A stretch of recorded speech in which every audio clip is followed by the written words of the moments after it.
Labbaik Allahumma labbaik. Apa terjemahannya? Aku datang. Cenahnya cenah ya macam orang Arab cek tuh pernah di Arab. Labbaik itu jawaban kalau dipanggil. Bu Fima, ya Bu Sufi. Itu bukan labbaik. Tapi kalau labbaik itu gini. Orang yang lagi jauh dari kita terus dipanggil, ya ada apa Bu? Itu labbaik. Dia membalikkan badan, dia hadapkan wajah kepada yang memanggilnya, itu namanya labbaik.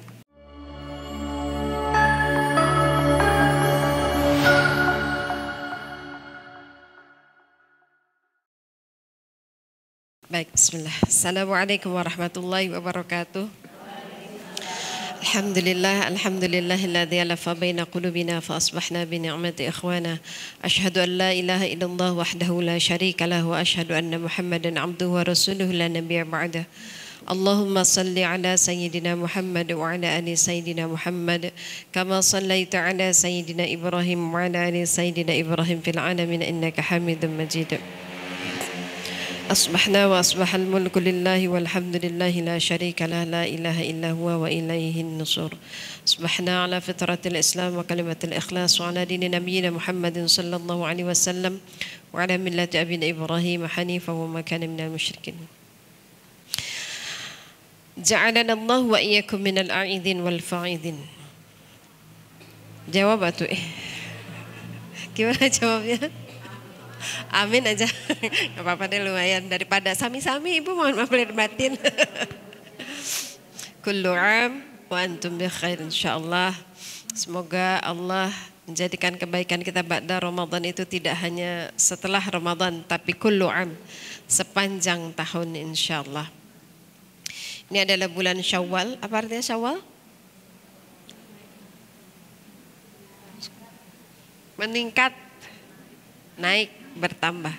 Semoga kita termasuk yang naik, yang bertambah kebaikannya di sisi Allah, derajatnya di sisi Allah, amal salihnya, ibadahnya insya Allah bertambah naik. Bagi orang-orang yang mau berhaji atau orang yang ingin haji, bulan Syawal itu adalah bulan pemanasan. Karena kalau kita lihat di dalam Al-Quran disebutnya itu dari Syawal. Syawal, Zulqa'dah, baru Zulhijjah. Saya tidak akan menjelaskan manasik haji detailnya ya, karena nggak akan cukup waktunya. Kita hanya sharing saja dari beberapa pelajaran. Ibu Sufi, saya mana belum mau ke haji tahun ini. Nah ilmunya mah bukan untuk yang mau ke haji tahun ini aja ya. Yang udah haji, ngikutin manasik haji itu makin merindu, pengen ke sana lagi. Yang belum haji tapi udah nabung, udah bayar ONH tapi tejungjung, nggak berangkat-berangkat juga, itu akan makin menguatkan. Untuk yang pengen tapi setengah hati, pengen ke haji, pengen nabung tuh, banyak kan yang gitu ya, pengen ke haji gak? Mau atuh Bu Sufi, itu kan rukun Islam, nabung tuh. Itu jaka sembung makan permen, nggak nyambung men. Kalau emang pengen ya harus nabung gitu. Berdoa nggak tiap hari? Kudu gitu, raisi ibu gitu ya. Berarti belum serius tuh pengennya. Yang masih pengen tapi setengah hati, masih setengah hati ikut manasik, itu membuat semakin kita kuat niatnya. Apalagi yang belum punya niat sama sekali. Ada yang nggak punya niat, ada orang yang merasa jika nanti kayaknya tuh nggak bakalan saya bisa haji, buat makan aja susah gitu. Jadi nggak kepikiran aja, nggak kepikiran nabung, nggak kepikiran ngadoa, nggak kepikiran minta doa, nggak kepikiran daftar gitu ya. Mudah-mudahan ikut acara ini makin menguatkan azam kita untuk melengkapi rukun Islam kita. Kan ari rukun teh artinya tiang. Ini masjid ini copotin dibongkar tiangnya, gak usah semua, satu aja. Roboh gak? Roboh. Kita gak akan ditanya udah ke Kapadokia belum gitu sama Allah, nanti mau ditanya. Udah ke Disneyland belum? Enggak akan ditanya. Tapi rukun Islam tuh nanti akan ditanya. Bagaimana kita menjawabnya harus dipersiapkan. Saya udah nabung Bu Sufi, tapi tiap abis nabung tetangga sakit kaluarkeun. Abis nabung orang tua ternyata harus ngelunasi utang kaluarkeun. Nah itu ada bahasannya lagi. Nanti kita bisa menjawab di yaumil akhir. Saya udah daftar tapi gak berangkat-berangkat. Kemarin ada yang baru daftar cina 40 tahun ini. Tapi kan kalau kita udah punya tabungan, udah menunjukkan usaha kita kepada Allah, nanti kita bisa jawab. Kunaon kamu meninggal belum haji? Saya teh udah nabung ya Allah. Ternyata kebijakan pemerintahnya kawas gitu. Tahu si Bapak Presiden tanya, tak kunaon buat gitu kan? Yang penting kita bisa menjawab pertanyaan Allah, aman dari hisabannya Allah. Cung yang mau haji tahun ini 1, 2, 3, 4. Nenek mah bukannya udah haji kemarin sama saya si nenek mah. Eta mah hayang langing akan. Udah tahu artinya hajja itu atau hajjun, al-hajju. Yang mau berangkat haji, yang pengen haji, yang akan haji, udah tahu artinya al-hajju itu apa? Nah, ini ya. Seperti biasa, saya sering senang ngulik-ngulik makna kata karena dari makna kata itu kita ketemu hakikatnya. Al-hajju itu satu al-qasdu teh naon maksud. Al-hajju itu artinya yang dituju, yang sengaja kita niatkan, kita lakukan karena kita butuh banget. Nah, secara bahasa itu al-hajju. Jadi bukan sesuatu yang sambil-sambil, bukan sesuatu yang kita tuh nggak mempersiapkan. Kalau kita mau mudik, kita persiapan nggak tuh? Persiapan kan. Begitu selesai Syawal, selesai Lebaran, Abi kita harus nabung buat mudik tahun depan kan gitu. Dipersiapkan kenapa? Karena al-hajju itu artinya sesuatu yang benar-benar kita tuju. Kenapa harus dituju banget? Karena itu kebutuhan. Jadi kalau ada orang yang merasa saya mah kayaknya belum waktunya Bu Sufi, pastikan bahwa haji itu adalah kebutuhan kita. Kebutuhan untuk apa? Kebutuhan untuk membuka jalan sesuai doa kita, atina fid dunya hasanah wa fil akhirati hasanah. Maka doa yang paling banyak kita baca nanti kalau tawaf itu doa itu, Rabbana atina fid dunya hasanah wa fil akhirati hasanah wa qina adzabannar. Itu dari segi bahasa Bu ya. Kalau kata bahasa Sunda mah anu dideg-deg. Tahu? Tuh, dah saya mau ceramah di Amerika udah ngartiin. Dideg-deg tuh yang sengaja dituju. Makanya karena itu al-hajju, ketika kita datang talbiyahnya itu gimana? Labbaik Allahumma labbaik.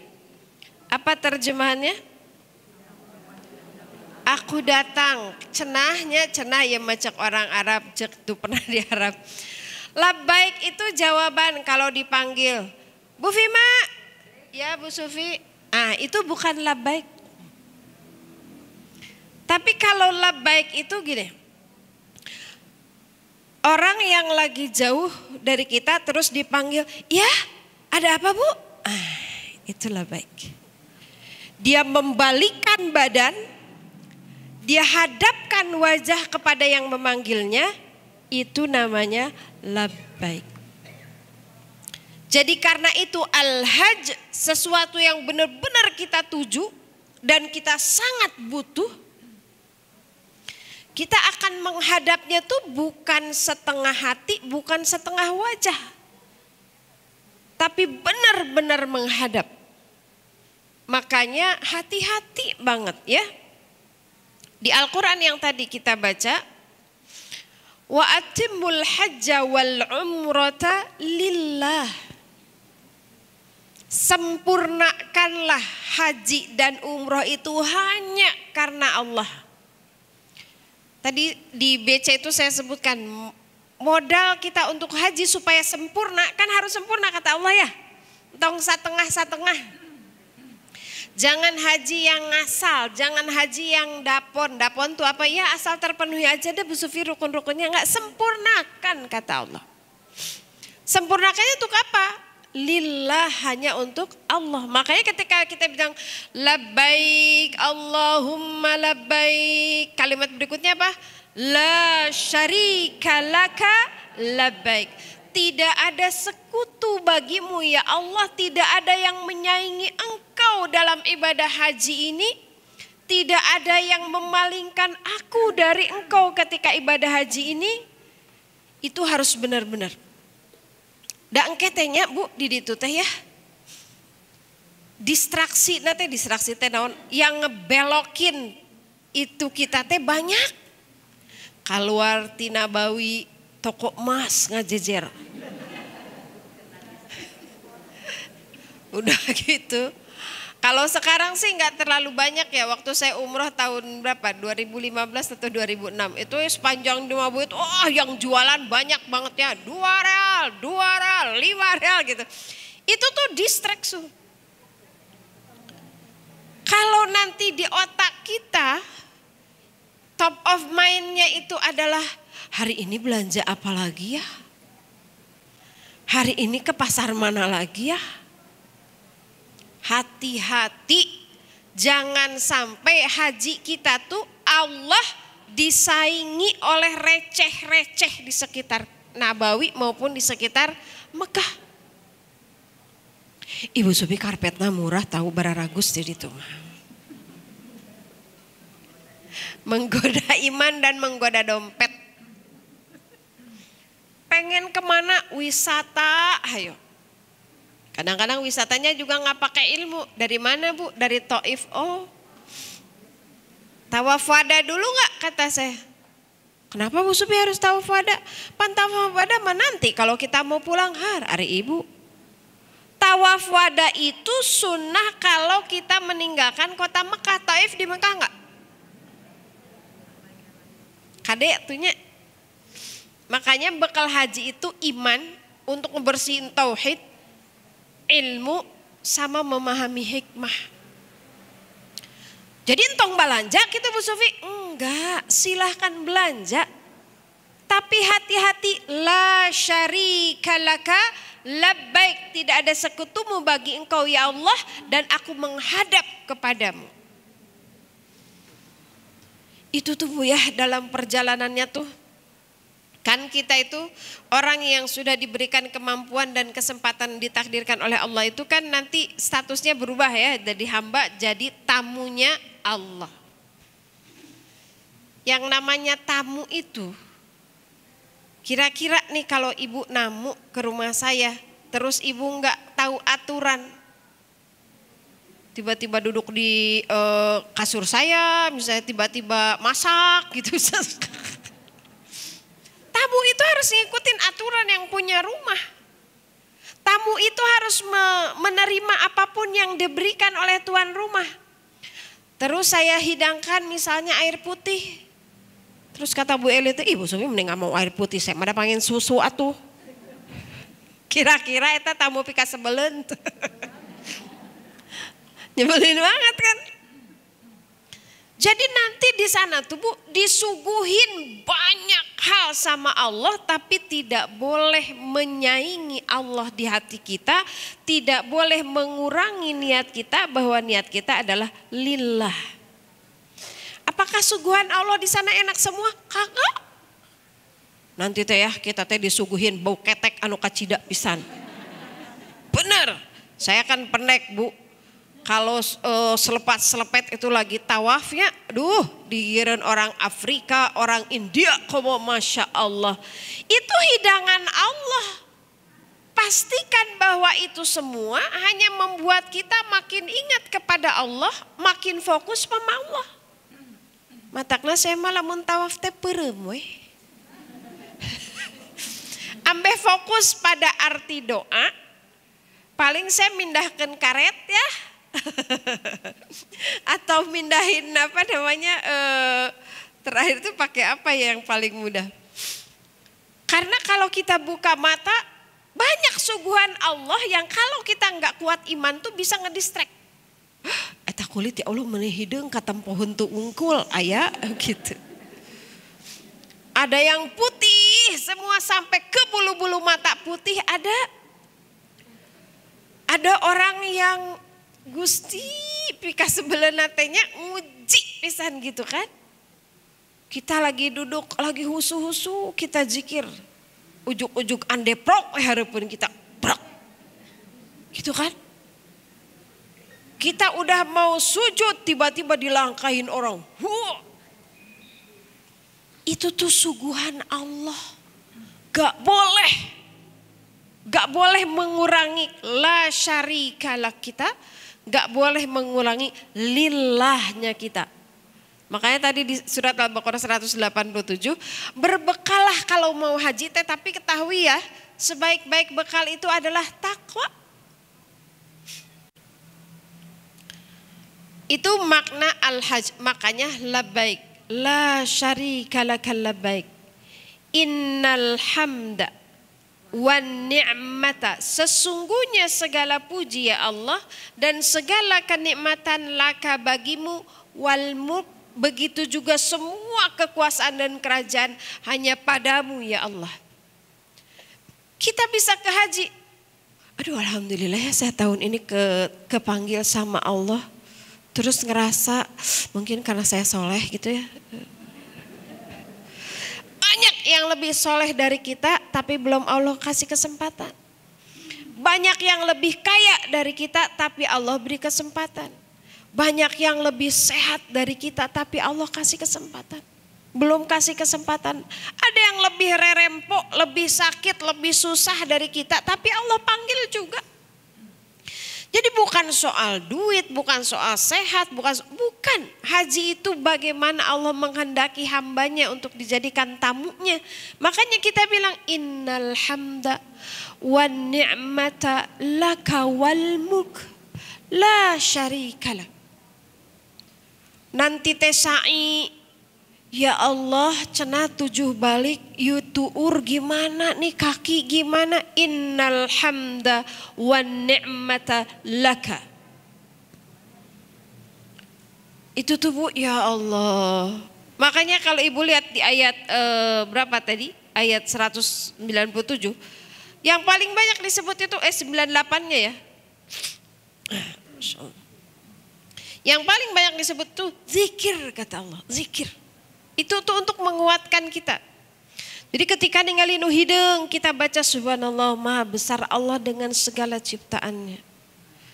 Ketika mencium aroma yang luar biasa, bukankah itu juga kebesaran Allah menciptakan kelenjar-kelenjar keringat yang sangat luar biasa. Mereka tidak meminta kepada Allah bau tubuhnya seperti itu. Kita juga enggak merancang sendiri bau tubuh kita mah wangi gitu, enggak. Innal hamda wan ni'mata laka wal mulk la syarikalah. Bu, ini talbiyah ya. Saya berwasiat nih kepada yang mau berhaji. Ini talbiyah tolong diresapi sefaham-fahamnya. Karena itulah nanti salah satu yang akan menentukan apakah kita menjadi tamu Allah yang mulia, yang pantas dimuliakan oleh Allah atau tidak. Itu ya, jadi makna labbaik itu seperti itu ya. Maka kalau kita baca labbaik itu jangan ngasal. Begitu kita, wah udahlah tuh, saya tuh tadi malam baca-baca lagi itu ya Allah sambil dagdikduk gitu hati tuh kayak meureun gitunya. Kayak anak muda yang mau ketemu mantan gitu. Udah nikah tapi mau ketemu mantan. Ya Allah, gitu gak sih? Can ngerasaan soalnya. Deg-degannya tuh kayak mengingat-ingat yang udah-udah ya Allah saat itu ketika saya ya Allah saat itu ketika jumrah gitu kayak gimana gitu mau nyiapin materi nanti. Insya Allah. Jadi nanti ketika kita mulai miqat, terus kita niat, kita berihram, kita mulai bertalbiyah. Masya Allah itu nikmati bertalbiyah. Seolah-olah karena kita labbaik aku menghadap kepadamu ya Allah seutuh jiwa dan ragaku.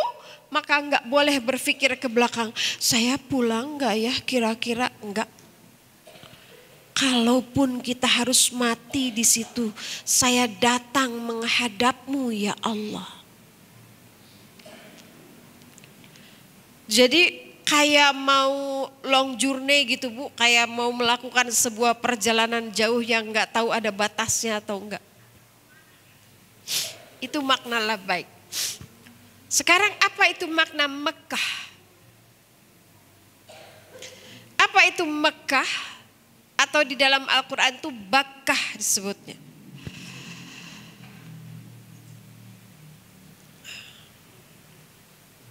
Saya sambil live ini tapi something wrong nih Pak Arif kayaknya. Apa itu Bakkah? Bakkah itu secara asal kata ya, asal katanya itu artinya itu adalah menangis. Jadi di sana tuh bukan saatnya untuk happy-happy. Masnya berapa gram? Gamisnya nudi dia 200 ribu. Kan di itu belanja teh bisa ku rupiah, bisa ku real. Punya tong sok edeg nanya pakai bahasa Arab. Kam hada baba, kam. 20 real aja. Orang geus gagayaan pakai bahasa Arab. Pakai bahasa Indonesia. Jadi saatnya kita nangis di sana, nanti saya ceritakan kenapa kita harus banyak nangis nanti urutannya kita sebutin ya, mulai dari Arafah sampai dengan Muzdalifah, Jamarat dan seterusnya. Kata Makkah juga artinya itu adalah sebuah tempat yang bikin kita tuh mager. Kenapa mager? Hati kita tuh tertambat di situ. Tertambatnya karena apa? Lillah, karena Allah. Bukan tertambatnya, ibu pengen balik lagi ke sana, iya. Kenapa? Karpetnya murah. Emasnya bagus Bu Sufi. Di sana mah 22 karat. Di sini mah paling tinggi 18 karat. Gitu. Enggak.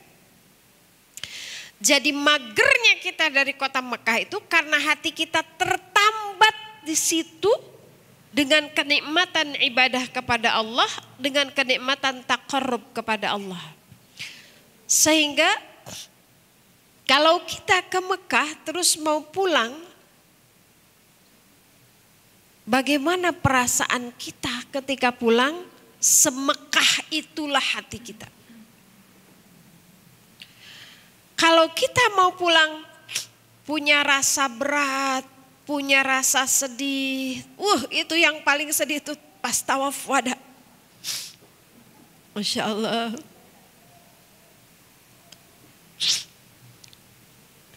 Kayak gimana gitu. Jadi itu artinya Mekah.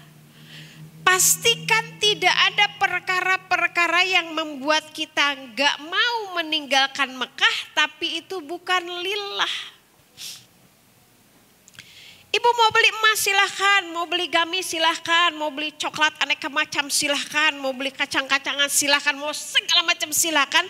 Tapi hati-hati dengan hati supaya tidak ada sesuatu yang membuat kita rindu untuk datang lagi ke Mekah itu kecuali karena kenikmatan ibadah kepada Allah.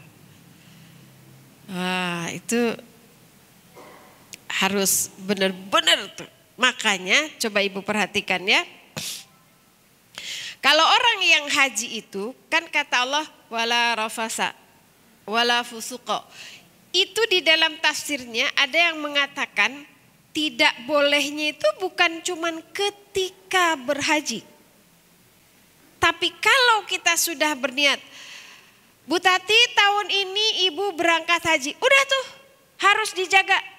Tidak boleh ngomong kasar, tidak boleh ngomong jorok, tidak boleh fusuk. Fusuk itu apa? Melakukan yang jelek-jelek, yang fasik-fasik.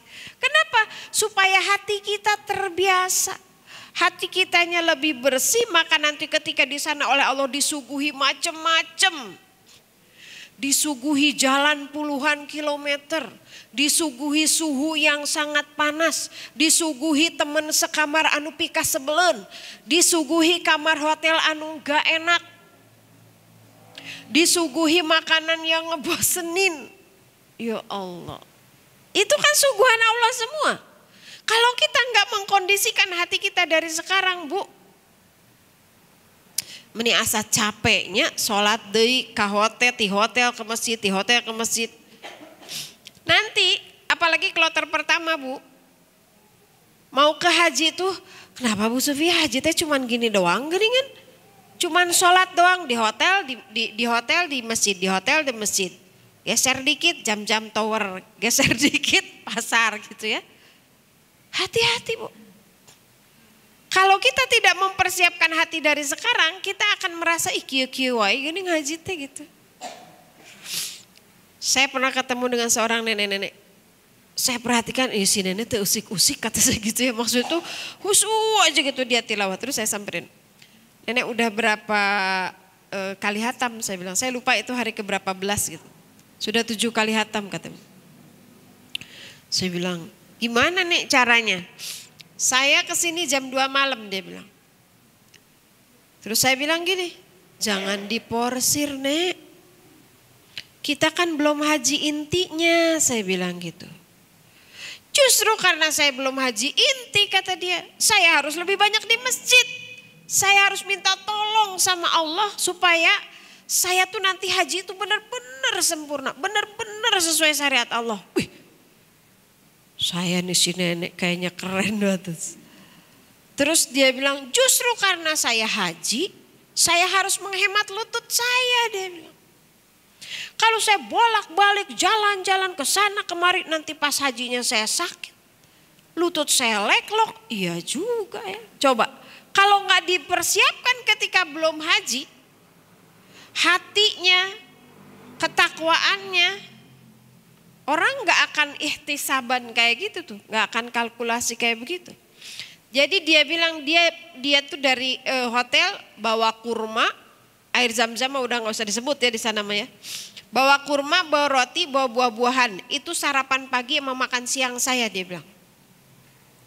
Jadi saya cuman makan kalau habis sholat isya, jatahnya makan malam di mat'am udah. Sisanya saya bawa terus saya pakai makan pagi sama siang. Masya Allah.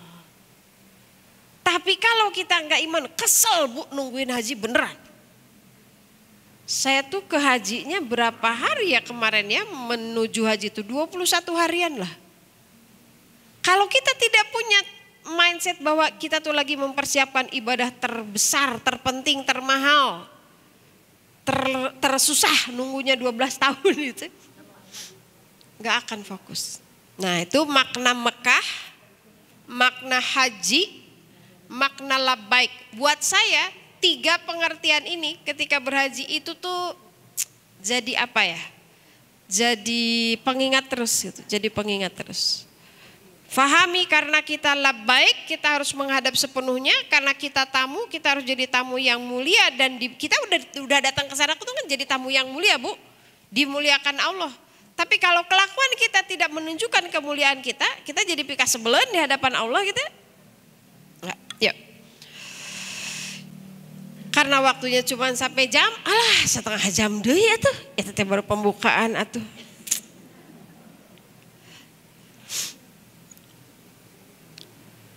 Nanti itu haji itu awalnya yang paling utama itu kan di Arafah. Depag RI biasanya haji itu langsung ke Arafah. Dari hotel langsung ke Arafah. Sunnahnya sebetulnya ini sunnah ya. Jadi jangan ngambek kalau Depag nggak melakukan ini. Mungkin pertimbangannya banyak. Tapi kalau ibu mau dan mampu, bagus kalau ibu ke Mina dulu di tanggal 8 disebutnya tarwiyah. Apa Bu?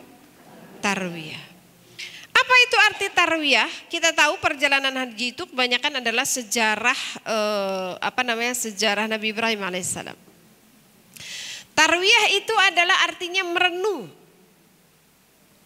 Karena pada saat itu tanggal 8 Zulhijjah, Nabi Ibrahim alaihissalam bermimpi disuruh menyembelih anaknya. Beliau bingung, masa saya disuruh menyembelih?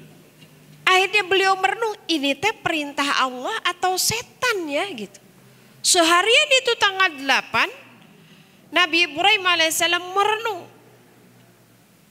Itulah yang kita lakukan kalau nanti ibu ada yang berkesempatan tarwiyah. Kemarin saya dengan KBIH An-Nizariyah Kota Bogor.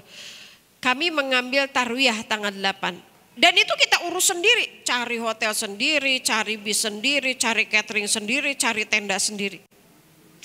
Kemarin kita gabung dengan Surabaya kalau tidak salah.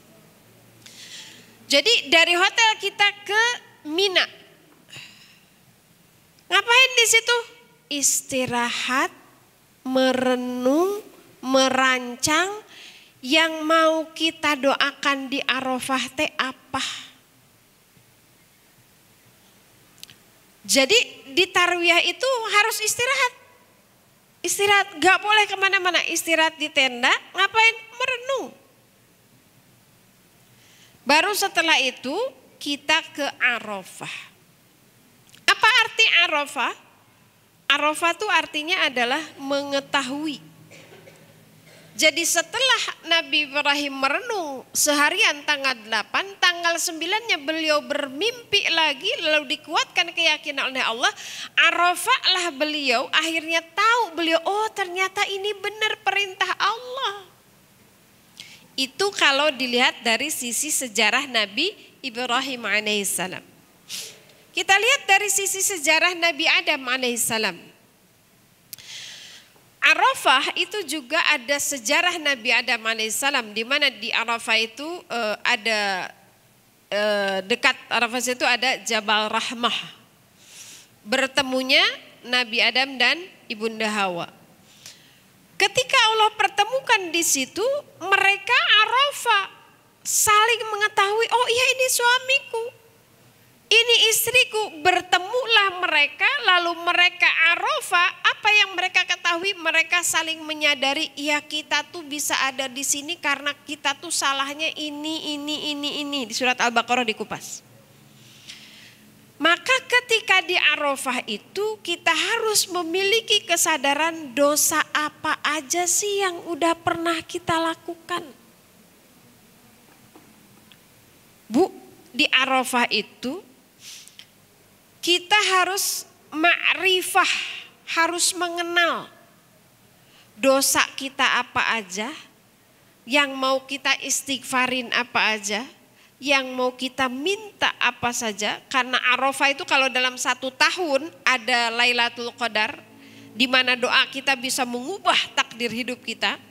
Dalam perjalanan hidup kita ada Arafah yang kalau kita berdoa di situ, lalu Allah kabulkan, maka takdir kita bisa berubah sesuai yang kita minta pada Allah. Sebelum saya ke sana, diwanti-wanti sama pembimbing haji kami itu, perhatikan di Arafah itu, jangan sampai ada waktu yang kebuang untuk perkara yang sia-sia. Selesaikan urusan makan, WC dan lain sebagainya sebelum zuhur, kata pembimbing saya. Karena begitu selesai sholat zuhur sampai maghrib, itu isinya berdoa 6,5 jam. Saya ngebayangkan ngadoa naon wae eta 6,5 jam. Pada sholat kita doa paling 5 menit, 10 menit. Iya kudu 6,5 jam. Tapi Bu, ternyata kalau kita Arafah, hitung coba dosa yang udah kita lakukan banyak Bu. Jadi ya, ibu-ibu yang mau berangkat haji nih, atau yang mempersiapkan haji, entah kapan Allah memperjalankannya. Sebelum sebelum kita berdoa nanti di Arafah, ini pengalaman saya kemarin haji itu 6,5 jam tuh ternyata nggak cukup, Bu, beneran. Pas udah mau mepet maghrib, aduh masih banyak list yang belum saya bacain. Karena itu dipersiapkan betul. Yang pertama dilakukan itu adalah istighfar. Ada berdoa kan begitu kan? Istighfar, baca hamdalah, baca sholawat kan gitu ya. Istighfar. Istighfarnya ini istighfar yang gak ngasal. Astaghfirullahaladzim ya Allah. Kalau selama ini syahadat saya banyak tercemari oleh ini. Istighfar 10 kali. Astagfirullah. Ini saya ya, ini saya. Mau dicontek mah enggak. Astagfirullahaladzim ya Allah. Selama ini lisan saya belum bisa menahan ghibah. Ini. Istighfar 10 kali. Bu, itu nyampe 2 jam kali. Beneran. Ya Allah, saya tuh dulu udah balik tapi saya belum menutup aurat ketika balik. Istighfar 10 kali. Ya Allah, mata saya tuh pernah melototin anak saya ya Allah. Pernah ngelihat yang bukan.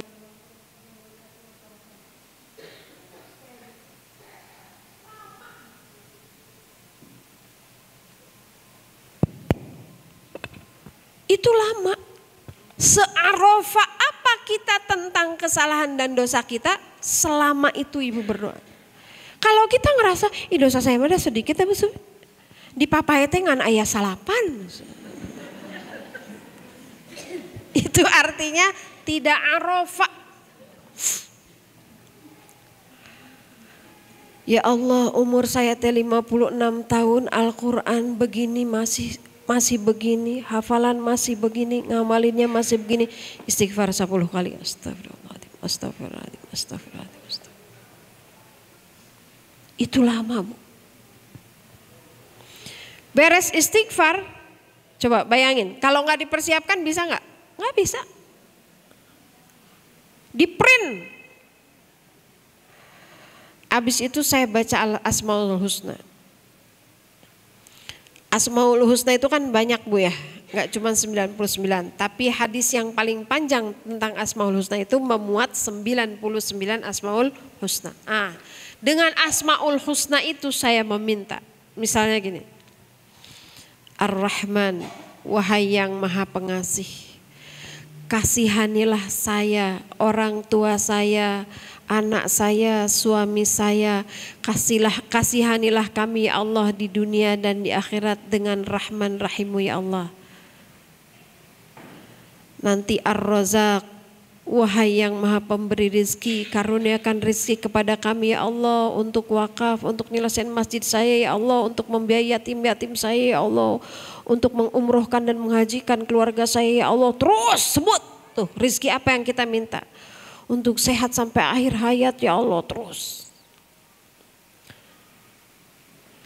Ya Sabur yang maha sabar ya Allah, sabarkan saya dalam menghadapi ini terus. Itu sejam Bu, beneran. Yang mau nanti japri ya. Lama Bu.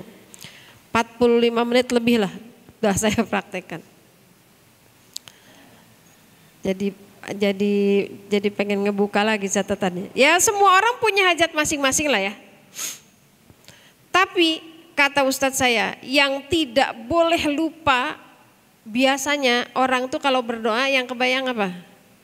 Hajat dunia. Ya Bu ya.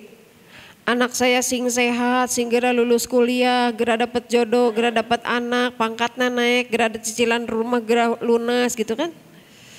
Sebelum hajat-hajat dunia kita, kata Ustadz saya, berdoalah dengan hajat akhirat kita. Ini dia. Hajat akhirat kita tuh apa? Pertama, kita mau mati dalam keadaan apa sih? Minta tuh sama Allah. Ya Allah, wafatkan saya. Mau spesifik? Mangga. Ibu saya berdoa, ya Allah, semoga saya meninggal di hari Jumat, dimakamkan di samping suami saya, dimandikan, dikafankan oleh 3 anak perempuan saya, digali kuburan dan digotong oleh 4 anak laki-laki saya, disolatkan di masjid yang ibu bapak saya tuh jadi panitia di situ. Ba'da Jumat oleh jamaah Jumatan, semua dikabul tuh sama Allah. Minta Bu, itu hajat akhirat kita. Ya Allah, jadikanlah saya orang yang di alam kubur itu ditemani oleh malaikat ya Allah. Lapangkan kubur saya, mampukan saya menjawab semua pertanyaanmu ya Allah. Terangkan kubur saya, itu hajat kita. Baca. Nanti di padang mahsyar kita pengen gimana, di yaumil ba'as kita pengen gimana, di yaumil hisab kita pengen gimana, di yaumil jaza, di siratal mustaqim, di azulman, di qantarah, di surganya kita mau gimana? Gak cuman masuk surga, ada orang surganya tuh di emperannya ada. Tapi kata guru saya Ustadz Taufik Allah yarhamul marhum, kalau berdoa itu minta surga Firdaus tanpa hisab. Karena dihisab tuh gak enak. Minta sama Allah. Itu didetilin. Kalau saya ya, di padang mahsyarnya saya, ya Allah izinkan saya di padang mahsyar tuh gak kepanasan. Izinkan saya gak kehausan. Izinkan saya meminum air telaga Kausar. Di yaumil ba'as bangkitkan saya dalam keadaan rupa yang bercahaya. Ya Allah, jangan Engkau bangkitkan seperti apa yang Kau sebutkan di dalam Al-Quran. Ada yang dibangkitkan dalam wajah hitam legam, ada yang dibangkitkan gak punya muka, ada yang dibangkitkan dalam jalan dengan wajah dan seterusnya. Di yaumil mizan kita mau seperti apa? Ya Allah, jatuhkan tangan catatan amal itu di tangan kanan. Itu lama, Bu. Di surganya kita mau sama siapa? Mau ketemu anak kita, orang tua kita, dan seterusnya. Hajat akhirat jangan lupa. Itu nanti untuk di Arafah. Kemudian di Arafah itu kan ketika Nabi Adam alaihissalam beserta istrinya bertemu, kemudian mereka saling mengakui, maka kita, kalau kami ya, mengambil ibrah lah, mengambil pelajaran. Itulah saatnya kita saling mengenal dengan pasangan kita. Jadi kami itu disuruh oleh pembimbing kami itu untuk berdoa berdua di Arafah. Keluar dari tenda, cari tempat yang nyaman berdua, berdoa berdua. Kita jadi tahu, oh pasangan kita tuh ternyata ngedoain saya tuh gini. Pasangan kita nanti tahu, oh harapan istri saya tuh begini. Itu nikmatnya, Bu, Masya Allah. Luar biasa. Yang gak sama suami gimana Bu Sufi? Menyepi di situ. Minta supaya Allah, kalau suaminya sudah pulang duluan, minta sama Allah biar dipertemukan. Minta sama Allah biar mereka nanti di yaumil akhir itu hatinya lapang dan ridho kepada kesalahan-kesalahan kita. Itu Masya Allah nikmat banget, Bu. Saya jadi tahu tuh, oh si Abi tuh ngedoanya saya tuh gitu ya gitu. Selama ini kan saya nggak tahu apa sih yang dia doain tentang saya gitu kan. Di Arafah tuh jadi tahu. Maka kalau itu dipersiapkan, Ibu rahimakumullah, enggak akan. Kenapa saya, ya emang urutannya Arafah dulu ya.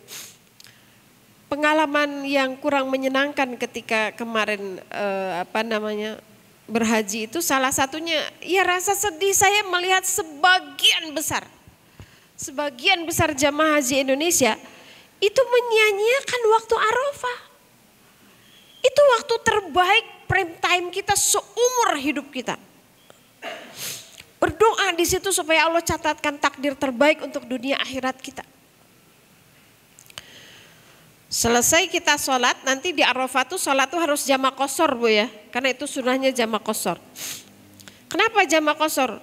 Itu tadi Rasul ngasih kesempatan kepada kita supaya kita waktu kita sebanyak-banyaknya. Untuk berzikir, untuk beristighfar, untuk berdoa kepada Allah. Habis itu nanti pimpinan Ustadz dari Depaknya mimpin doa yang bagus banget kemarin doanya tuh, Bu. Setengah jam. Nah, kalau kita nggak mempersiapkan sejak di tanah air, setengah jam itu udah lama banget. Iya kan? Udah tuh beres Pak Ustadz amin, yang lain langsung merasa kewajiban di Arafah udah selesai. Tiduranlah mereka, makan, keluar tenda, keliling-keliling, video callan, tidur, bahkan ada yang tiktokan.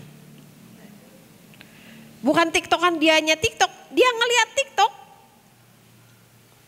Saya lagi berdoa gitu tiba-tiba bunyi, ada yang bunyi HP di sebelah. Hai guys,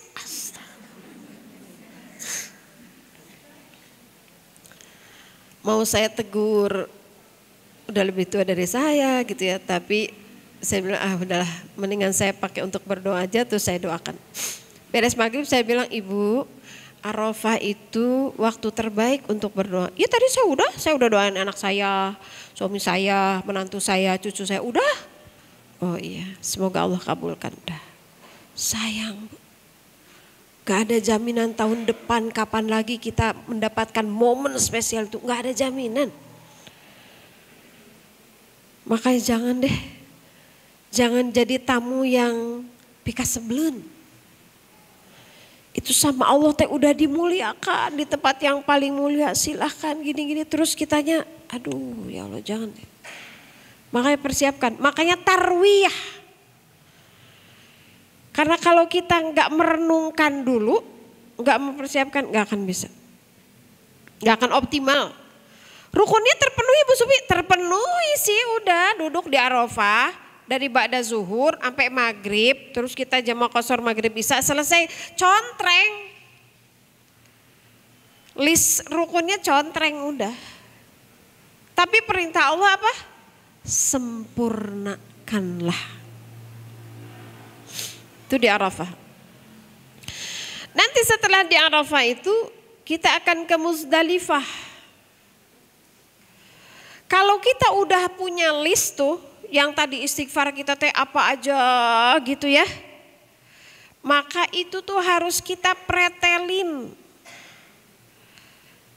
Maka kita ke Muzdalifah itu dari maghrib sampai lewat tengah malam, yang kita lakukan adalah mencari batu kerikil. Walaupun sekarang mah udah disiapkan sama pemerintah Saudinya, menibara resih batu naoge. Nggak apa-apa, tapi kita nggak boleh kehilangan esensi. Esensinya apa? Kenapa kita ini di Muzdalifah mengutin batu?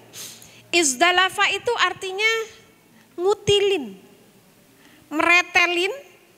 Meretelin apa? Kalau kita tarwiyahnya, merenungnya dalam gitu ya, kita akan mengetahui kenapa sih saya tuh, kan misalnya istighfar, ya Allah astagfirullahaladzim, ya Allah setelah telatnya hatam itu sebulan sekali, saya sama Gusti setahun sekali. Di istighfaran di Arafah, didoain di Arafah, ya Allah mudah-mudahan pulang dari haji intimak saya dengan Al-Quran lebih baik lagi. Ketika kita mau di Muzdalifah, kita tuh mikir apa sih yang menyebabkan saya itu? Kira-kira yang bikin saya males ngaji itu apa? Nah itu yang harus dikutilin, yang harus dipretelin. Simbolnya kita dengan melempar jumroh. Jadi nanti ada berapa kali? 77 batu lah total ya kalau kita ngambil nafar sani. Nafar sani itu jumrohnya 3 kali. Tapi kalau depak biasanya nafar awal. Jumrohnya 2 hari aja. Jadi hari tanggal ke-12 Zulhijjah tuh biasanya udah pulang ke hotel. Kalau saya dan teman-teman kemarin nafar sani. Jadi Mina udah kosong, kita mah masih tidur semalam lagi karena mau jumroh yang terakhir. Jadi ketika kita jumroh itu, bayangkan kita tuh sedang, itu kan simbol ya sebetulnya ya. Ada yang agak, nanti jangan saucap-ucap nanya Bu. Maksudnya tuh bukan apa-apa. Takut itu tuh jadi hati kita kotor aja. Kan Bu Sufi kita teh kan di Jamarot teh kan udah kita lemparin tuh ya setan-setan sampai yang gedenya juga gitu. Yang akobahnya gitu. Kok pulang ke Indonesia tetap aja ada setannya? Kalau saya mau bercandain lagi, bisa Bu. Ya setan kalau dilemparin sama temennya kagak hilang Pak.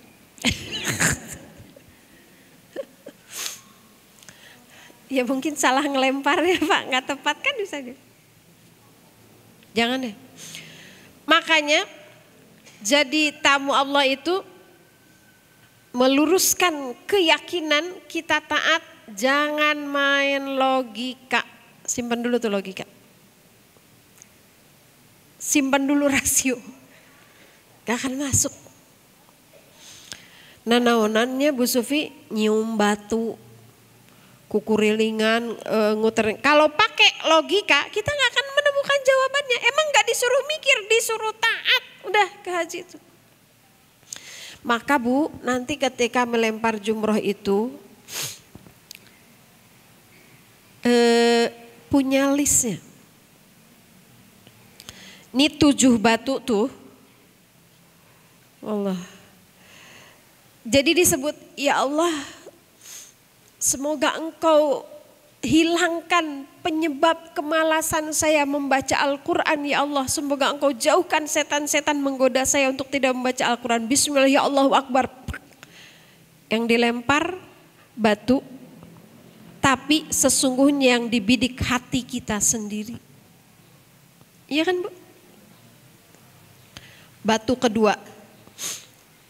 Ya Allah, sholat saya kok gini-gini aja ya Allah. Selama ini tuh saya sholatnya males tuh karena saya nggak ngerti artinya. Karena setan tuh sering menggoda saya dengan TV, dengan dapur, dengan handphone. Ya Allah, jauhkan setan-setan yang menggoda saya sehingga saya menjadi orang yang bisa lebih baik sholatnya ya Allah. Bismillah ya Allahu Akbar. Jadi mau jumroh nanti jangan sekedar megang batu 7. Camkan di dalam pikiran kita 7 perkara apa yang setannya itu di dalam hati kita. Bukan setan lagi nongkrong di batu jumroh itu ya. Di sini setannya itu. Maka pastikan setiap ibu memegang 7 batu untuk melempar, 7 keburukan apa yang mau kita hilangkan. Kan kalau kita sudah punya rasa begitu Bu, piraku weh gitu. Iya kan? Mudah-mudahan si Nafarsani ya. Kalau Nafarsani nanti listnya lebih banyak tuh. Penyebabnya tuh apa sih gitu. Oh penyebab saya malas ke majlis taklim teh karena saya nggak punya motor misalnya gitunya. Ya Allah, jauhkan kemalasan dari saya ya Allah sehingga saya malas ke majlis taklim ya Rabb. Bismillah ya Allahu Akbar. Sedekah saya kenapa sekarang begini? Udah tuh. Makanya kuncinya di tarwiyah. Kuncinya tuh ketika kita merenung. Kalau kita merenung kemudian kita arafah, tahu detil tentang diri kita, jumrohnya enggak semata-mata jumroh. Gak semata-mata melemparkan batu. Makanya ketika di Muzdalifah itu kenapa harus melewati tengah malam? Ini mah hikmah saya ya, bukan apa namanya Allah alam. Karena di tengah malam itu beda Bu nanti di Muzdalifah tuh ya. Kita akan merasakan. Jadi kalau saya kemarin berhaji tuh gini, kayak miniatur akhirat gitu. Di Arafah kita berkumpul sebegitu banyak, kebayang nanti di padang mahsyar itu kayak apa gitu. Ketika di kalau di Arafah kita siang kan ya, walaupun ya agak-agak nyaman lah dari dalam tendanya, ada AC-nya walaupun haneut gitunya. Satu tenda 450 orang, kebayang gak AC-nya satu walaupun di AC-nya segede-gede lah gitu. Tapi di Muzdalifah itu kan malam. Maghrib sampai melewati tengah malam. Kalau di Arafah itu kita ngebayangin padang mahsyar panasnya dan sebagainya. Di Muzdalifah itu kebayang nggak ketika kita di masa zulman. Beres kita nanti di yaumil hisab, di yaumil mizan itu akan ada az-zulman. Akan ada kegelapan yang amat sangat di mana dalam kegelapan itu kita harus melewati siratal mustaqim. Jadi itu nikmat banget ya Allah, cuman duduk beralaskan tanah kemudian kita melihat ke langit. Apa yang harus kita perbanyak? Zikir. Zikir. Itu di Muzdalifah, kemudian kita nanti ke Jamarot. Ngapain di Jamarot? Bu, sepanjang jalan ke Jamarot itu hidangan Allah banyak. Apa hidangan Allahnya? Panasnya. orang yang tiba-tiba nyalip, kehilangan bendera grup, sendal kita keinjek, kaki kita ketendang orang. Itu semua hidangan Allah. Makanya jangan lepas zikir, jangan lepas zikir. Kondisikan hati kita dari sekarang tuh ya karena itu. Nanti kita harus mengetahui ada aqobah. Jumroh aqobah itu adalah untuk dosa-dosa yang, ya aqobah namanya juga aqobah, yang paling gede. Ya Allah, saya tuh pernah gak ridho dengan takdirmu ya Allah. Jadi ibu nanti harus tahu tuh. Wusta, kalau wusta itu sekitaran kita lah. Penyebab kemalasan kita tuh kan ada dari sekitar kita, Bu. Kadang dari teman, kadang dari dari anak, dari mertua, dari menantu kan. Nah, itu di wusta. Aduh, kalau bahas haji tuh ini banget ya. Masya Allah. Jadi kita harus tahu penyebab-penyebabnya itu. Udah beres jumroh, udah selesai. Tinggal ibu tahallul. Kalau udah yang aqobah, yang pertama aqobah, terus ibu tahallul, udah. Apa itu tahallul? Mulai dari itu udah halal semua. Yang tadinya nggak boleh menutup kepala untuk laki-laki jadi boleh. Yang tadinya nggak boleh pakai yang wangi-wangi jadi boleh. Tapi yang paling berat nih ya, setelah tahallul, itu adalah membayangkan bahwa kita harus jadi haji mabrur. Apa itu haji mabrur? Kebanyakan orang bilang haji mabrur, semoga menjadi haji mabrur ya. Kepikirannya hajinya yang diterima oleh Allah. Itu mah haji yang makbul kalau diterima mah. Mabrur itu dari kata bir. Ini yang bikin saya pulang haji teh, mau pulang teh ya Allah deg-degan, mabrur enggak itu. Karena berat banget Bu kalau kita tahu bahasan tentang haji mabrur tuh ya Allah. Mabrur tuh dari kata birrun. Apa birrun? Baik. Mabrur itu adalah kebaikan yang menetap, yang permanen, yang terus menerus, yang ada terus, itu namanya mabrur. Saya tuh deg-degan aja ya Allah. Kalau kita bener nih ya, kita arafah, sadar kekurangan kita apa, jeleknya kita apa, setannya karena apa, udah saya pretelin, udah saya lemparin, saya udah berazam untuk tidak lagi, insya Allah mabrur. Karena kita tahu apa yang harus kita lakukan, apa yang harus kita singkirkan, apa yang harus kita tinggalkan. Ketika kita berdoa kepada Allah ya Razak yang maha pemberi rizki, lapangkan rizki saya ya Allah untuk bisa umroh lagi, untuk bisa haji lagi misalnya. Berarti kan kita nanti pulang itu sehatnya dijaga, nabungnya iya, ngedoanya iya. Kebaikan gak tuh? Kebaikan. Ya Allah saya tuh iya ke Quran saya tuh masih gini kita udah lempar jumroh. Kalau kita mabrur pulang dari haji, intim kita dengan Al-Quran makin baik. Itu berat banget Bu, saya beneran. Pulang haji ngebayangin harus jadi haji mabrur tuh ya Allah. Kenapa? Karena kita tidak berada dalam kondisi yang seperti di sana kan. Di sini godaannya banyak. Ini yang termasuk yang saya galau banget di sana itu. Bu, nanti tuh kan di sana tuh ya, yang namanya berdoa di depan Ka'bah, sholat di Hijr Ismail. Wah itu teh udahlah ya, nggak bisa diungkapkan dengan kata-kata gitu kan. Yang paling berat itu kalau buat saya adalah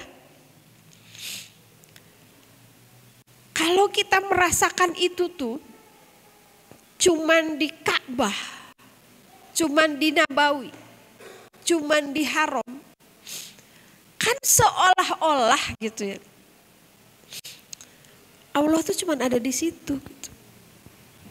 Kita tuh merasa dekat, merasa di depan Allah tuh cuma di situ, padahal kan enggak. Di sini juga Allah dekat sama kita. Itu yang berat banget buat saya kemarin. Gimana caranya gitu? Sehingga begitu meninggalkan kota Mekah, baru nyampe di bandara, terus sholatnya orang udah lekum-lekum beretek.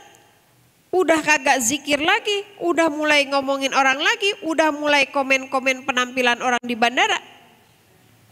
Enggak Mekah, enggak mabrur. Karena suguhan Allah belum selesai nyampe di bandara, Bu. Itu orang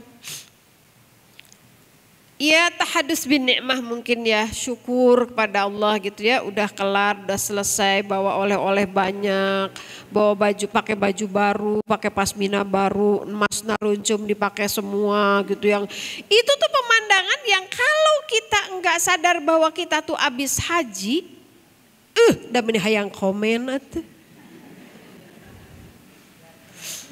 Kenapa orang Indonesia itu menggunakan haji itu jadi kayak gelar gitu ya? Haji ini haji. Tahu nggak sejarahnya gimana? Makanya jangan bilang kalau nanti ada ikutan yang Mamah Dedeh, terus bilang, "Ma, kenalin saya Hajah Wita." Carekan ke Mamah Dedeh saya. Emang ada Rasulullah bilang Haji Muhammad Rasul enggak? Itu tuh asalnya gini, Bu. Jadi kalau ada orang habis haji kan harusnya kayak tadi ya. Dosanya udah diistighfarin, udah dipretelin, dia udah sadar penyebab dosa dia tuh apa aja, terus dia bla bla bla bla gitu. Setelah pulang haji ternyata misalnya gitu ya, misalnya dia mencaci maki orang lain misalnya. Sama orang Arab tuh suka diingetin, ini tuh asal lama di Arab bener datang ke Indonesia kunaon jadi gitu. Diingetin, ya haji, kamu habis haji, nggak boleh begitu. Karena habis haji itu harus mabrur. Apa tadi mabrur? Kebaikannya menetap. Jadi kalau ada yang misalnya lagi apa gitu terus berantem, iya haji gitu. Orang datang ke dia dari Arab, oh dipanggil haji. Jadi we mun teh dipanggil haji teh ngambek mahalnya ho 24 juta ayeuna teh. Capek nungguna 12 tahun balik tuh dipanggil haji, Allah. Kalaupun ada orang yang manggil haji, harusnya justru kita ngadarek dek, Bu. Iya kan? Siapa yang baru tahu hari ini? Baru tahu tuh sejarahnya? Harusnya kan kalau kita tahu tuh sejarahnya kayak gitu, di Arabnya tuh juga gitu. Ada yang manggil haji kita deg-degan pasti, ya Allah. Nanti ada yang ngerumpi, ya haji. Uy, ente geus haji, uy. Gitulah kasar namanya. Ingat udah haji, harus mabrur, harus baik. Itu Bu asalnya mah. Teuing kunaon ke Indonesia jadi kita tuh. Nah, berikutnya Ibu rahimakumullah. Ini udah dikasih belum yang udah haji? Belum ya? Karena Depak tahu nggak ini dikasihnya di mana? Di embarkasi. Cek saya teh iraha rek dibacana, saya sampai pulang itu masih ada yang temen sekemarin masih ada yang di dalam kotak. Tuh Bu, orang udah mau ke haji gitu ya, masih baru dipakai ini. Kapan dibacanya? Padahal pas saya baca isinya bagus banget, beneran. Coba deh Ibu perhatikan, walaupun tidak semua tidak semua doanya itu dari Rasul ya, nggak ada hadisnya, nggak semua. Doa yang harus Ibu hafalkan itu adalah pertama Robbana atina fidunya hasanah, udah itu ya. Jadi ngelilingi Ka'bah tawaf itu kan doa yang paling banyak kita ucapkan. Tapi jangan sembarangan, Bu Supi gampang Gus apal. Saya kasih catatan ya nanti kalau tawaf nih. Rabbana atina fid dunya hasanah. Abis itu saya diem. Ngapain? Saya minta hasanah dunia saya tuh apa? Sebutin di dalam hati. Atina fid dunya hasanah ya Allah. Anak saya sehat. Saya sehat sampai akhir hayat. Saya punya kendaraan untuk berjihad di jalan-Mu ya Allah. Itu fid dunya hasanah.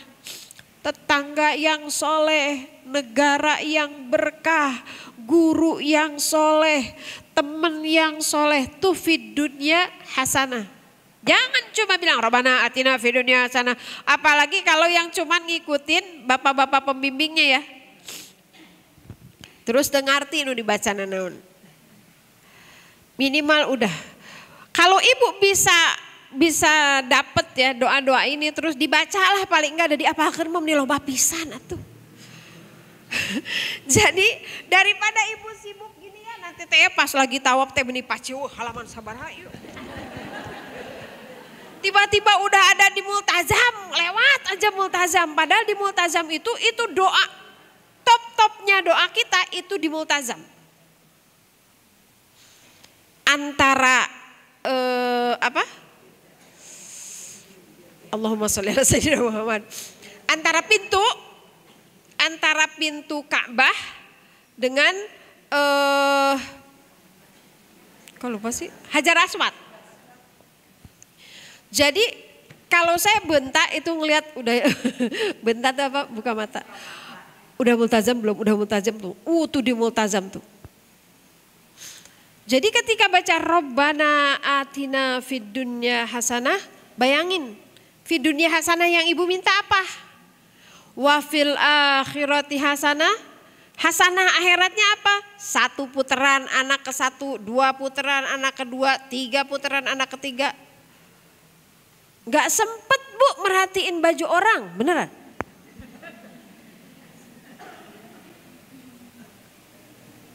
Udah gitu nanti kalau tawaf jangan sok baik. Ada orang botolnya jatuh diambilin, ibu kelindes. Saya kan waktu itu udah saya mah imut-imut ya badannya. Terus sok baik itu ada yang jatuh, kelindes kata suami saya. Udah jangan ditarik. Ya kalau masih memungkinkan ya bisa. Tapi kalau nggak memungkinkan kan kemarin saya tuh Masya Allah Alhamdulillah luar biasa padatnya. Jadi itu di tawaf tuh nanti. Subhanallah walhamdulillah wala ilaha illallah wallahu akbar. Alah gampang Bu Sufi. Bentar dulu. Subhanallah tuh apa? Maha suci Allah dari apa? Dari segala keburukan, dari segala kekurangan. Ketika kita takdir. Kita punya takdir yang tidak menurut kita nggak baik. Subhanallah, ya Allah tidak ada yang tidak sempurna dari takdirmu terhadap saya ya Allah. Wah Bu itu tawaf gak cuman mulut yang gerak, beneran. Kan kita tuh sering kali begini, kenapa atuh Allah teh begini? Kenapa Allah teh ngasih ujian begini? Kenapa atuh suami saya teh dipanggil duluan? Kenapa atuh saya teh dikasih ujian? Gitu kan? Itu kan berarti subhanallah kita belum lempeng. Masih ada pertanyaan kenapa Allah mentakdirkan begini. Lo pikir Allah gak presisi, gak tahu yang terbaik gitu kata Allah teh. Maha suci Allah dari segala kekurangan, dari segala kesalahan Bu. Masya Allah Bu, itu bilang subhanallah lagi tawaf ya Allah. Membersihkan hati kita dari menyalahkan Allah. Alhamdulillah bayangkan nikmat Allah yang telah Allah berikan kepada kita. Bukan cuma nikmat materi. Nikmat yang paling sering saya ingat ketika tawaf itu ditakdirkan datang di Mekah itu. Masya Allah. Dan kalau kita makin bilang alhamdulillah, kita makin bersyukur, kita harus berpikir gimana caranya saya makin baik memanfaatkan nikmat ini. Subhanallah walhamdulillah wala ilaha illallah. La ilaha illallah. Ya Allah, kadang-kadang hamba ini menumberduakan Engkau. Engkau ya Allah. Menomorduakan dengan pekerjaan, dengan harta, kadang-kadang dengan drakor. Sok ada orang yang azan iya tapi ya drakor kapalang. Kebayang gak Bu? Kita yang diberi mata oleh Allah, diberi raga sehat oleh Allah, Allah panggil hayya 'alas shalah, tapi mata kita ngelihatnya ke drakor. Kita menduakan Allah. La ilaha illallah. Allahu Akbar, maha besar Allah dengan segala kuasanya. Kita sangat kecil, Masya Allah. Ibu-ibu nanti di perjalanan ya. Masya Allah. Nanti kan doa safar itu, salah satu doa safar itu, ya Allah, jadikanlah aku orang yang bersafar itu menjadikan engkau sebagai sahabat dalam perjalanan. Kan ada tuh doa. Kenapa? Karena nanti kita dalam perjalanan itu akan melihat kebesaran Allah yang luar biasa. Begitu kita di pesawat, kita lihat ke bawah, ya Allah, kebayang Rasulullah dengan Abu Bakar naik unta di tengah padang pasir kayak gitu, Masya Allah. Jadi salah satu yang harus ibu baca kalau mau haji itu adalah buku sirah. Buku sejarah tuh baca Bu. Jadi setiap tempat yang kita datangi, di situ ada sejarahnya, kita nggak akan kehilangan esensi dari ziarah. Kenapa Masjid Qiblatain, kenapa miqatnya di Bir Ali. Nanti sekarang ada yang baru ya, namanya Museum Wahyu. Aduh, saya jadi pengen ke sana lagi. Itu diceritakan tuh bagaimana sejarah-sejarah. Itu pengganti Museum Quran. Dulu tuh di sebelah sebelah kanan Masjid Nabawi itu ada Museum Quran. Sekarang tuh dirobohkan di perluasan Masjid Nabawi. Nah, gantinya tuh katanya ada Museum Wahyu. Jadi kalau kita punya referensi sejarah, begitu kita mendatangi tempat Uhud aja, mendatangin Uhud tuh udah godaannya banyak Bu. Yang jualan banyak, ada onta, terus ada yang jualan jus ngejejer, terus burung merpati banyak, lain zikir kalah ngudag-ngudag merpati. Videoin, ngudag-ngudag merpati. Aing mah. Boleh gitu? Boleh. Tapi ininya nih harus dijaga. Begitu kita melihat makamnya para syuhada, begitu kita melihat ke puncak, Masya Allah. Jadi Rasul tuh rasa di depan mata gitu. Terus refleksi ke kita. Ya Rabbana, boro-boro mendaki gunung Uhud, baru disuruh jalan kaki dari Monas ke Kedubes Amerika, leklok tuur. Masya Allah. Subhanallah walhamdulillah wala ilaha illallah wallahu akbar. Baru di multazam ibu baca. Nanti doa-doanya ini enggak saya jelasin satu-satu ya kalau ini enggak cukup waktunya. Tapi coba baca, pahami, kayak misalnya doa Bu? Melihat Ka'bah. Nanti tuh ketika melihat Ka'bah tuh kita tuh jadi tiba-tiba ngeblank Bu, kalau saya mah. Hareugeun kalau kata orang Sunda mah, hareugeun teh naonnya? Iya gitu kali ya Bu ya. Takjubnya tuh kayak Masya Allah gitu ya, kayak apa gitu ngelihatnya tuh. Kan kita berdoa tuh di situ tuh. A'udzubillahil azim wa biwajhil karim wa bisultanil qadim minasyaitonir rajim. Ya Allah, aku berlindung kepadamu, kepada Allah yang Maha Agung. Wa biwajhil karim, dan kepada wajah Allah yang Maha Mulia. Dan kepada kekuasaan Allah yang Maha Besar. Aku berlindung ya Allah dari segala godaan setan. Nanti berhaji itu godaan setannya banyak banget.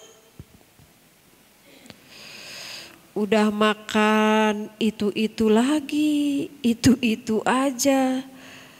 Yang nggak suka terong, latihan makan terong ya.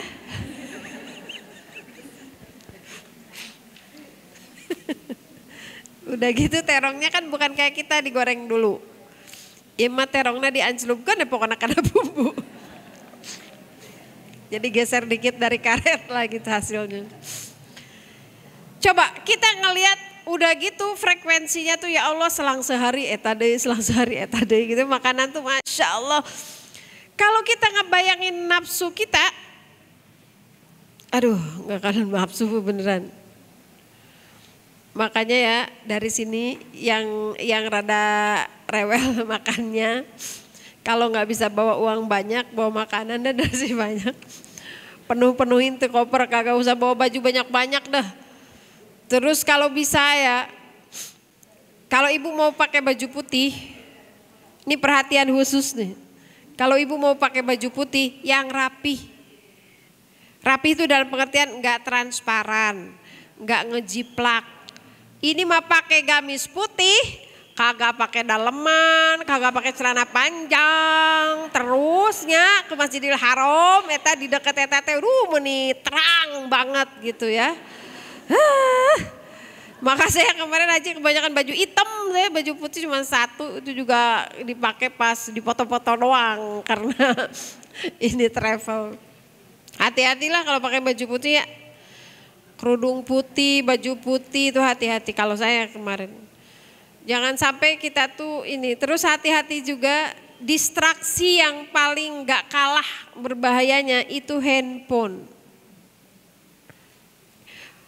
Kan pernah ada tuh konten Imam Masjidil Haram mengkritisi jamaah Indonesianya. Dah beneran bu, benerannya anak ge. Eta jamaah Indonesia ya Allah unggah ngalengkah di foto. Saya juga dipoto lahnya di depan Ka'bah, pengen punya kenang-kenangan gitu ya. Badijang goreng patut teh ada carindul kabeh foto nanti. Di pintu Nabawi gitu kan ada. Tapi cing atuh gitu ya. Ini unggal ngalengkah, unggal tempat, unggal iya. Ada yang begini coba ya. Istrinya gelar sajadah di Masjidil Haram di Pelataran. Gelar sajadah, terus ada Quran, ada tasbih, terus suaminya motok gitu. Kerjaan konten kata saya gitu. Saya dapat juga tuh konten satu di Candid sama ini sama apa namanya? Itu lagi haji atau lagi umroh ya? Di Candid sama temen. Dapat deh. Hati-hatilah. Karena ketika kita melihat Ka'bah, kita doanya tuh meminta perlindungan kepada Allah dari godaan setan. Ya Allah muliakanlah ini tempat yang mulia ini, rumah yang mulia ini. Ya Allah muliakanlah orang-orang yang datang ke sini yang memuliakan tempat ini karena Engkau. Jadi kita jangan salah i'tikad. Ketika kita memuliakan Ka'bah tuh jangan berpikir Allah tuh bersemayam di situ gitu. Itu harus hati-hati. Kita jangan berpikir bahwa ketika kita tidak mencium Hajar Aswad teh kerugian banget gitu misalnya. Itu sunnah iya. Tapi gak boleh salah i'tikad. Minum air zam-zam itu di keutamaan. Itu juga gak boleh salah i'tikad. Kalau setan menggoda, sok bu demam gitu man minum air zam-zam gerak gitu kan. Udah sagentong air zam-zam gak sembuh-sembuh. Geningan tuh sembuh-sembuh minum air zam-zam teh. Bu, kalau air zam-zam bisa menyembuhkan segala macam penyakit, mau air rumah sakit di Saudi atuh. Nya. Gak akan ada yang meninggal atau jemaah haji kudu mah calalager kabeh gitu rehat semua. Itikadnya harus benar. Bahwa ketika kita minum air zam-zam itu ibadah karena itu diperintahkan Rasul. Dah. Kita mencium Hajar Aswad itu ibadah. Jadi beberapa, ya, punten Ibu MC udah lewat 15 menit tenan naon? Ibu-ibu jamaah udah lewat 15 menit gak apa-apa? Oh iya tanya jawabnya DM aja 081398704579.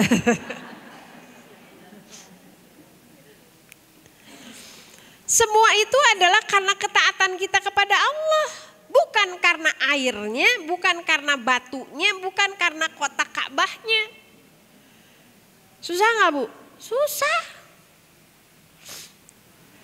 Tapi kita juga nggak boleh gini, air doang. Ada Bu yang begitu, setiap dia nyium air itu bau. Bu Supi saya emang gak mau kalau umroh haji teh kayak gitu tuh. Justru itu tuh apa ya, reminder buat kita. Emang ada beberapa kejadian walaupun gak selalu ya. Ada yang pokoknya nanti subuh imamnya Ahmad Sudais, pokoknya harus datang, saya harus datang. Pengen dengerin Ahmad Sudais, lain hayang sholat. Jag-jag pula tuh. Bangun tidur kepalanya sakit, kagak bisa pergi ke masjid. Ada yang begitu? Ada, tapi enggak semua juga. Gak usah takut, justru alhamdulillah jadi diingetin kan. Kalau yang berangkat sama suami baik-baik sama suami dari sekarang. Latih ketakwaan kita karena Allah baik pada suami. Karena ada kasus orang dari sejak pergi sampai di bandara mau pulang kerjaannya berantem aja sama suami. Ada. Beneran. Ada yang Bu mau diantar enggak? Enggak usah lah tuh mau ke sana doang. Akhirnya tersesat ada.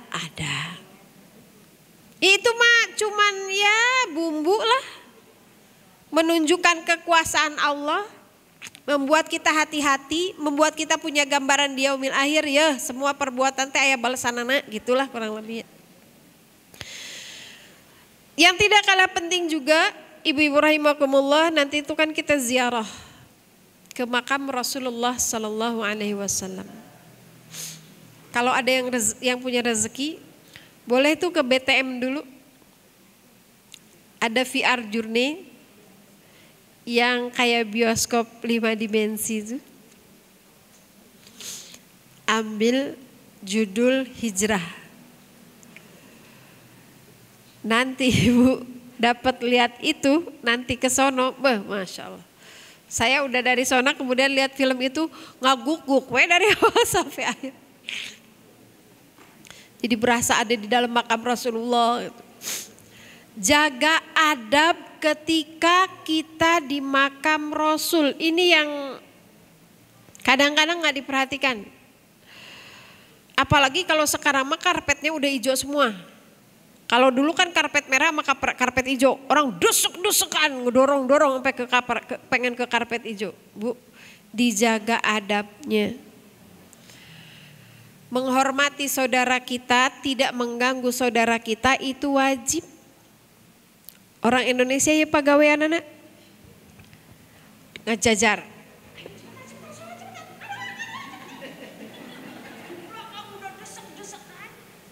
Dia ngejagain temennya yang lagi sholat, terus temennya sholat tuh lama. Jangan. Tapi kan itu Bu Sufi, Raudhah tuh kan tempat yang mustajab banget. Iya. Saya diajarin sama suami, tahu doa yang lebih dahsyat daripada doa Rabbana atina fid dunya hasanah. Nih, Rabbana atina ma wa'adtana ala rusulika wa la tukhzina yaumal qiyamah innaka la tukhliful mi'ad. Apa artinya? Ya Allah, aku meminta kepadamu apa yang telah diminta oleh Rasulmu. Wes. Berarti kan kita meminta, kita berdoa dengan semua doa yang pernah dipanjatkan oleh Rasulullah Sallallahu Alaihi Wasallam. Masya Allah. Rabbana atina dibaca nggak sama Rasul? Dibaca. Itu saya diajarin itu sama suami itu. Pokoknya nanti kalau kepepet bacanya itu aja. Rabbana atina ma wa'adtana ala rusulika wa la tukhzina yaumal qiyamah.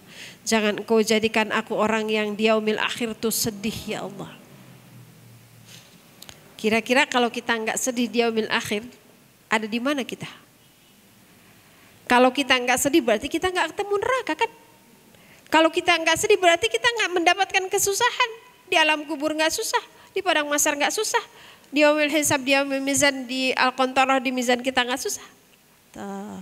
Itu Bu, itu ada di buku doa 40 robana saya. Udah punya? Ada di situ. Rabbana atina ma wa'adtana ala rusulika wa la tukhzina yaumal qiyamah. Tawaf, sa'i. Sa'i itu inna safa wal marwata min sya'airillah faman hajjal baita man istata'a dan seterusnya. Bu, kalau kita enggak baca sejarah ketika kita sa'i asa jalan-jalan weh. Apalagi sekarang masa item ini nikmat. Di bawahnya keramik dingin. Air zam-zam tiap seberapa meter. AC-nya dingin banget. Nggak bisa di bawah. Sekarang mah dulu zaman saya kemarin umroh terakhir kita pakai apa nih? Pakai skuternya. Sekarang mah mobil. Ada tawaf di paling atas pakai mobil. Kalau kita nggak paham esensinya akan kehilangan feel. Apa feel? Rasa. Kalau kita nggak paham esensinya, ya Allah. Maka baca sejarah. Jadi ketika syai itu, kalau khususnya bagi kita ya seorang perempuan, Hajar, Sayyidatina Hajar itu, radhiyallahu an, syai itu kan ketika ditinggalkan oleh Ibrahim dengan bayi Ismail, kemudian dia mencari air, meninggalkan bayi Ismail dari sofa ke Marwah terus bolak-balik. Saya tuh ngebayangin gini, ya Allah, betapa tawakalnya Sayyidatina Hajar. Betapa taatnya dia sebagai seorang istri. Lalu apakah kemudian mata air itu ditemukan di jalan yang dilewati oleh Hajar? Antara Sofa dan Marwah? Ternyata ada di telapak kakinya Ismail. Sa'i itu mengajarkan kepada kita, ikhtiar itu harus dengan keyakinan penuh kepada Allah entah dari mana. Makanya kalau ibu-ibu sekarang ada yang pengen haji tapi belum punya tabungan, gak pernah sholat hajat barang hajat sehari sekali atau seminggu sekali, gak pernah minta doa, gak pernah berdoa pengen haji, mulai dari hari ini. Gak usah pikirin jadi apa enggak. Banyak cerita lah, banyak cerita. Termasuk cerita haji saya. Saya tuh nabung haji, ada berapa anak kuliah. Nabung haji, anak ke rumah sakit, hayo gitunya. Kalau yang baca buku hikmah yang terserak punya saya tuh kan ada tuh kan koin terakhir judulnya. Itu beneran Bu, itu koin terakhir, tabungan terakhir saya, dinar terakhir saya tuh haji. Saya nangis, ya Allah saya pasrahkan kepada Engkau, terserah Engkau gimana caranya. Yang jelas saya sangat ingin menyempurnakan haji. Suatu hari saya ditelepon sama seorang jamaah. Bu Sufi lagi di mana? Saya lagi ini Bu, mau pulang ngisi taklim, saya ada perlu. Kebetulan rumahnya kelewatan ke rumah saya. Saya bilang, yaudah nanti saya mampir. Ya, palingan juga mau curhat lah kata saya gitu kan. Mampir Bu. Begitu mampir dia nggelosorin kresek hitam. Bu Sufi ini ongkos haji. Uang 25 juta. Saya nangis, ya Allah. Itu sampai, saya waktu itu masih naik motor. 12 tahun yang lalu masih naik motor. Itu ngegeter tangan saya sampai ke rumah. Begitu buka pintu rumah saya sujud syukur. Anak saya kaget, kenapa Ibu? Gak kebayang sama saya Bu bisa haji. Tabungan cukup untuk satu orang. Dilengkapi oleh Allah satu orang. Akhirnya saya berangkat haji sama suami saya. Suami saya juga berangkat hajinya sama. Beliau berangkat haji sama saya itu yang kedua. Yang pertamanya ditelepon. Ingat aja saya dikontrakan di Gunung Batu. Dik antar mama kata ibu mertua saya. Kemana mah? Ke haji. Kan dulu mah haji tuh daftar sekarang pergi tahun depan kan gitu ya. Tahun berapa tuh? 2003. Hah? Antar ke haji? Iya. Uangnya dari mana? Diongkosin sama adiknya. Temen saya jualan es mambo. Tiap hari dia bikin es mambo sampai jam 11 malam. Dia bawa ke sekolah tempat dia ngajar. Sehari berapa sih bilang? Ya paling 10.000 lah. Kalau lagi lama bisa 11.000, 15.000. Tawain sama saudara-saudaranya, kapan nyampainya 10.000 sehari. Ternyata dia pergi diongkosin orang sama suaminya, pulang haji tabungan bakal jual es krimnya utuh. Suka-suka Allah. Jadi tunjukkan keinginan kita tuh, belajar dari apa perjuangan Sayyidatina Hajar. Dia mendapatkan air bukan dari jalan yang dia lewati. Itu Bu, makanya ya, nanti kan ada doa-doa khususnya kalau nanti kita melewati lampu hijau dan seterusnya itu, salah satu yang harus kita siapkan untuk menjaga kekhusyuan kita itu adalah memahami makna doa-doa kita. Jadi enggak sekedar melafazkan di dalam mulut, tapi kita memahami makna, karena itulah nanti yang akan menggetarkan hati kita. Udah, semoga tidak memuaskan. Yang mau list, iya. Puasnya tuh kalau kita haji bareng sih Bu. Umroh bareng, ayo tuh jamaah Al-Mutakin umroh bareng tuh ya. Insya Allah. Kapan Nek kita umroh bareng lagi Nek? Aduh, saya tahun kemarin tuh sama Nenek tuh umroh bareng, Insya Allah. Umroh bareng, tiap ba'da subuh sama ba'da asar kita taklim, bahas tafsir di pelataran Nabawi atau di pelataran Haram. Masya Allah. Tahajud bareng, berdoa bareng di depan Ka'bah. Wah, Masya Allah.